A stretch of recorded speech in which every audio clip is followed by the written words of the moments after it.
the number and identities of all Kenyans currently working in the Gulf states? B, how many Kenyans have lost their lives while working in the Gulf states from the year 2022 to date? And C, Madam Chair, what support does the government provide to families of Kenyans who die while overseas? And could the Cabinet Secretary explain any actions being taken by the government to facilitate the repatriation of the body of MS Mildred Busolo Lisanza, deceased, from Saudi Arabia to Malinya village in Kakamega County? I thank you. Prime Cabinet Secretary, it's your chance to answer to those questions. Thank you. Thank you, Madam Speaker. I don't know whether I'm audible. Yes, you are. Okay, thank you.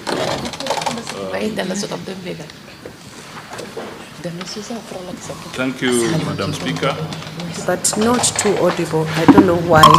The volume is quite low. Could you improve that? Technical team.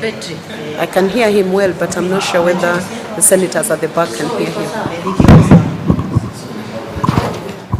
You may proceed. Thank you, Madam Speaker. On the first question, I wish to...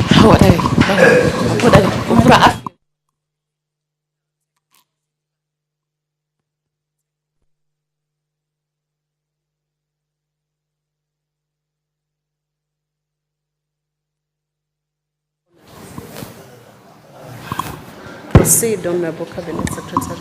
Thank you, Madam Speaker. I wish to state that there are thousands of Kenyans in the Gulf countries who are employed in various sectors.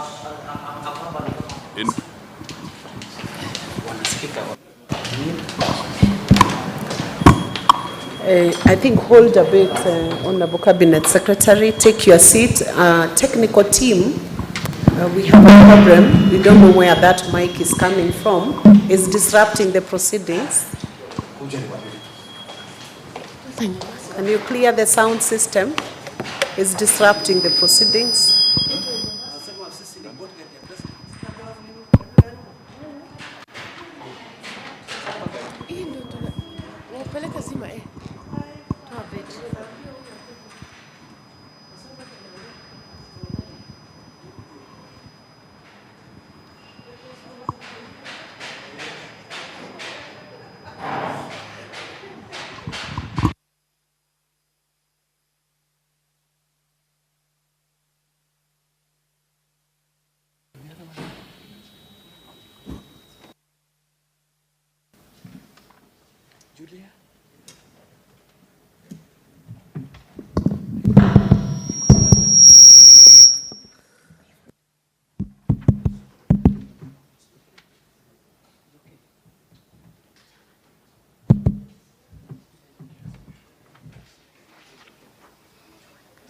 You may proceed, Cabinet Secretary. Thank you. Madam Speaker, I was saying that there are thousands of Kenyans in the Gulf countries, and I will tabulate the data that we have. We have in total over 400,000 Kenyans in the Gulf states, and I'll tabulate as follows. In Saudi Arabia, the records we have are there are 310,266 Kenyans. In Qatar, 66,025. United Arab Emirates, 23,000. Bahrain, 8,000. Oman, 5,392. Kuwait, 3,515. Iran, 200. Iraq, 150. The total record we have as of to date is 416,548. Madam Speaker, I wish to further state as follows. Kenyans in these territories exhibit high movement between various Gulf states. The numbers given therefore constitute periodic statistics derived from our missions in these countries, further corroborated through official sources of the host governments. It should be noted that not all Kenyans register with our missions abroad, despite being sensitized on the importance of such registrations. Hence, sometimes it is difficult to have very precise data. So, Madam Speaker, under the circumstances, it's not easy at this stage to be able to say that we can avail all the identities of these 416,000 individuals in the Gulf states. The second question was to do with how many Kenyans have lost their lives working in the Gulf states from 2002 to date. The records we have show that the total number of Kenyans who have lost their lives in the Gulf region is 316. The breakdown is as follows: Saudi Arabia, 166, Qatar, 58, United Arab Emirates, 51, Iraq, 25, Bahrain, 10, Kuwait, 6, Oman, 0, Iran, 0. The total, 316. Aspect C of the question, let me see if I'm going carefully.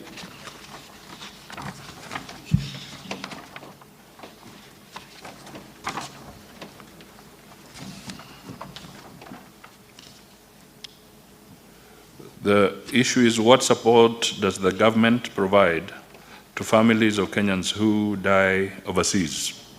And could I provide details on Mildred?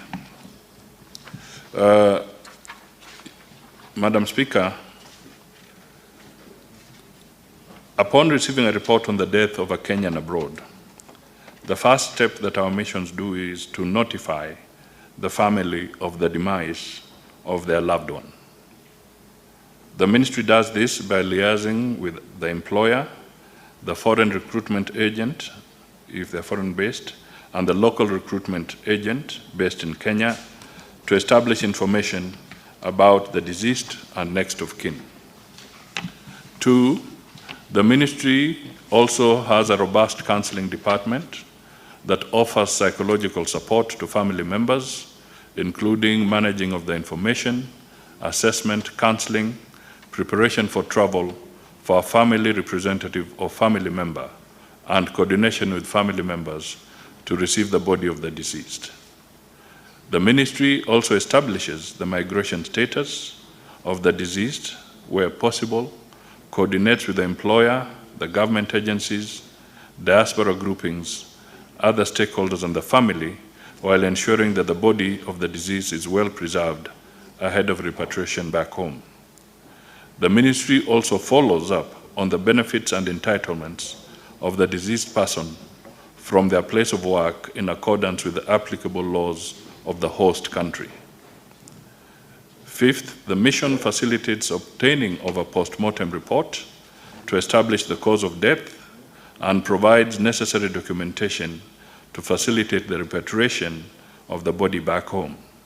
This includes issuing a no objection certification for the body to be transported to Kenya.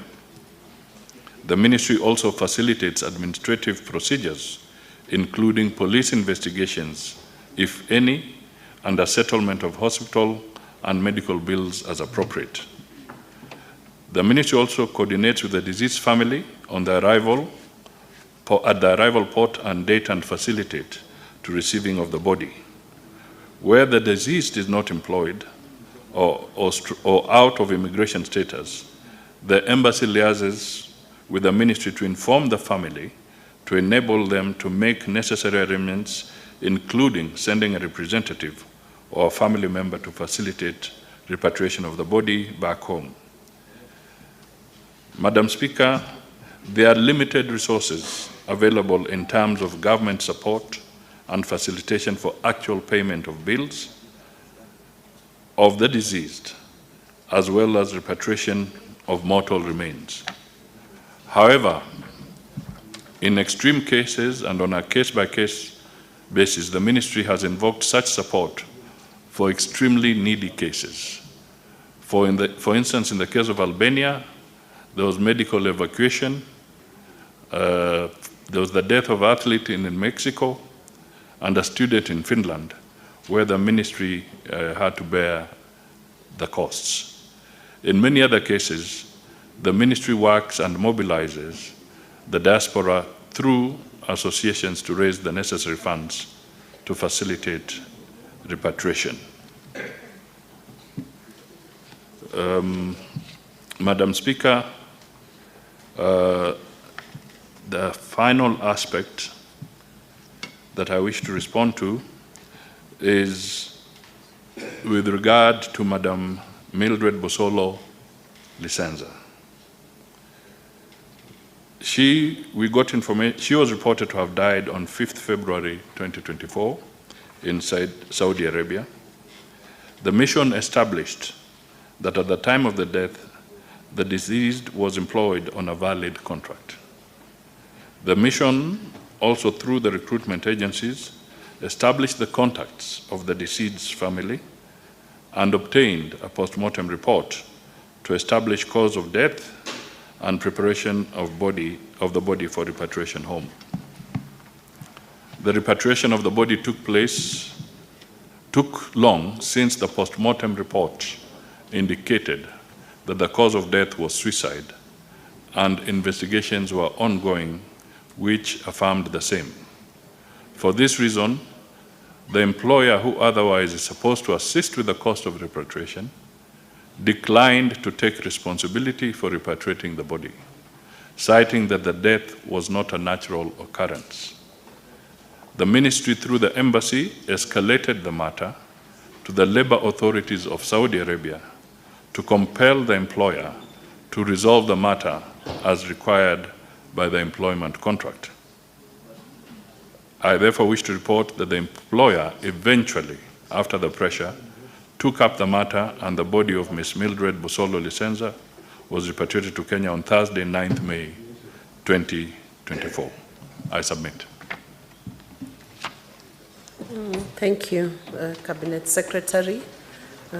Senator Boni Khalwale, you have an opportunity now to clarify any issues that you have through asking two questions. You could ask one now and one later, or you could ask both of them right away to the Cabinet Secretary. Thank you, Madam Speaker. Madam Speaker, I would want to ask two questions. One now, then give colleagues an opportunity to raise their issues, then the second one at the end. The first one, Madam Speaker, it is the policy of the government, at least going by the pronouncements of the President on many occasions, that we try and assist as many youth as possible to get employment opportunities outside the country. Madam Speaker, is it not shocking that despite that policy, the Prime Cabinet Secretary is not able to tell the country the identities of the Kenyans working outside the country? Madam Speaker, that a whopping 316 of them have died while out of the country. It shows, Madam Speaker, that this answer will not only bolster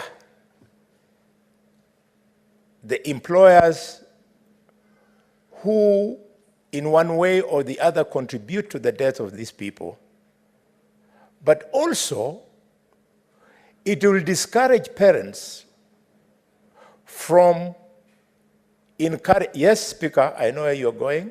Senator, you do not know where I'm going, Senator Boni, because I have not indicated. Yes. I want you to phrase your question. What you're giving now are views or debating the matter. You must phrase a clear, concise, precise question.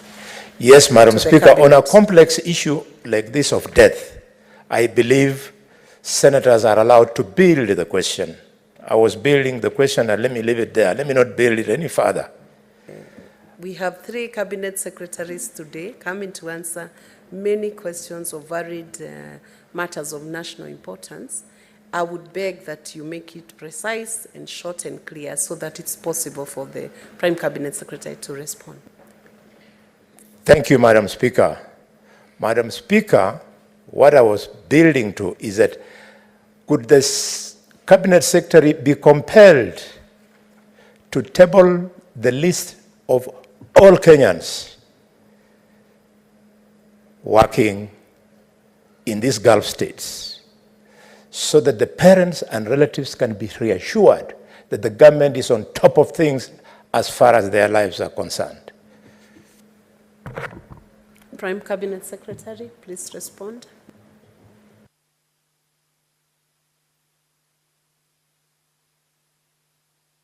It's gone again. Okay. Madam Speaker, I wish to state that we can, based on the records we have within the embassies, avail, because we are talking of about 400,000. In fact, to be precise, 416,058 individuals. We can work on having this brought to the Senate. I can only appeal on one issue, that as we give the identities, Madam Speaker, you'll also need to guide on aspects of whether we'll be breaching some aspects of the data identity issues by tabling all the 400,000. That's the only question. But we are prepared to be able to give this list.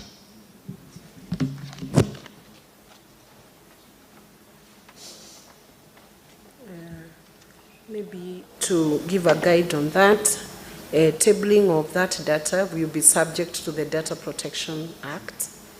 So the data may be tabled, but subject in compliance with the existing laws within those parameters so that the individuals are equally protected as that evidence is being given. And then it will be subject to release or examination to the senator who is requesting for it, not for public display, without the consent of the individuals who are working in the Gulf.